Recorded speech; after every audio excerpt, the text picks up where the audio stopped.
As the final hours of the day stretched on in Fulton County, the psychological weight of the raid had evolved from immediate fear into a pervasive, almost tangible sense of historical significance, as if the walls themselves had absorbed every whisper, every cautious movement, every flicker of anxiety in the eyes of the officials who had dedicated their lives to maintaining the integrity of the electoral process, and the realization slowly settled in that the event was no longer just a procedural investigation but a defining moment in which ordinary public servants had become central actors in a drama that spanned local, national, and even global attention, and that every decision, every instinctual reaction, every carefully chosen word could reverberate far beyond the immediate confines of the office, influencing public trust, political narratives, and the perception of democracy itself, creating a pressure cooker of responsibility that few had ever experienced and even fewer were fully prepared to navigate.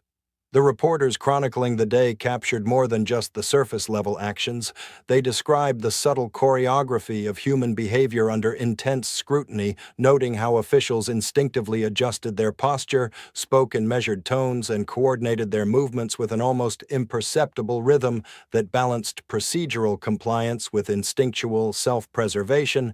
and how even the smallest gestures, a pause before opening a file, a glance exchanged with a colleague, the measured pacing through hallways, carried layers of meaning, a silent communication that reflected both fear and resolve, and demonstrated how ordinary professionals adapt under the dual pressures of accountability and narrative interpretation, becoming simultaneously participants and observers in a story larger than themselves. Analysts highlighted that what made this raid extraordinary was not simply the collection of documents or the examination of materials, but the symbolic resonance of the moment, the way a localized procedural act had been transformed into a focal point for national dialogue about trust, authority, and institutional integrity, and how the interplay between law, media, and public perception can amplify stakes far beyond what any one office or individual can control, creating a scenario in which fear, strategy, and instinct intersect in unpredictable ways,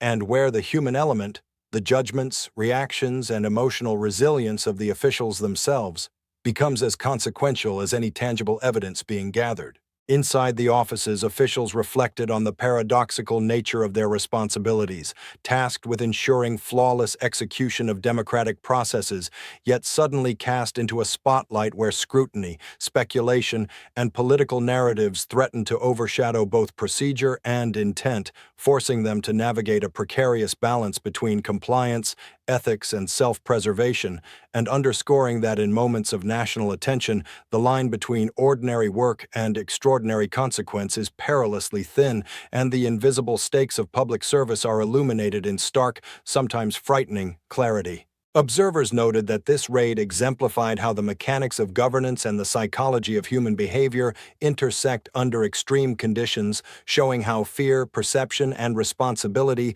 can shape decisions, interactions, and institutional dynamics in ways that are rarely visible to the public but profoundly influence outcomes, and how the ripple effects of such events extend beyond the immediate context, shaping trust, confidence, and the narrative of democracy itself as officials, journalists, and analysts alike interpret and reinterpret each gesture, each action, and each decision through the lens of accountability, consequence, and symbolic meaning. As the evening gave way to night, a reflective stillness settled over the offices, a quiet acknowledgement among officials that they had survived an extraordinary moment of tension and scrutiny, that their instincts, professionalism, and composure had been tested, and that the day's events would be remembered not just for the procedural actions taken, but for the emotional, psychological, and structural insights they revealed about the fragility and resilience of democratic institutions and the human dimensions of service, loyalty, and responsibility that underpin them,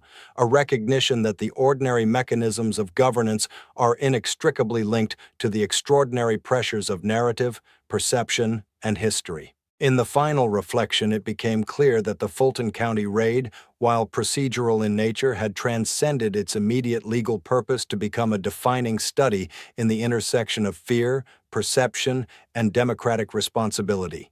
illustrating how ordinary officials can become central figures in the story of governance. and leaving a profound insight that democracy relies not only on laws and procedures, but on the courage, judgment, and resilience of those entrusted to uphold them, and that in moments of national focus, the smallest decisions, the quietest actions, and the most instinctual reactions can resonate far beyond the walls of any office, shaping public trust, historical narrative, and the collective understanding of what it truly means to serve and protect the mechanisms of democracy itself.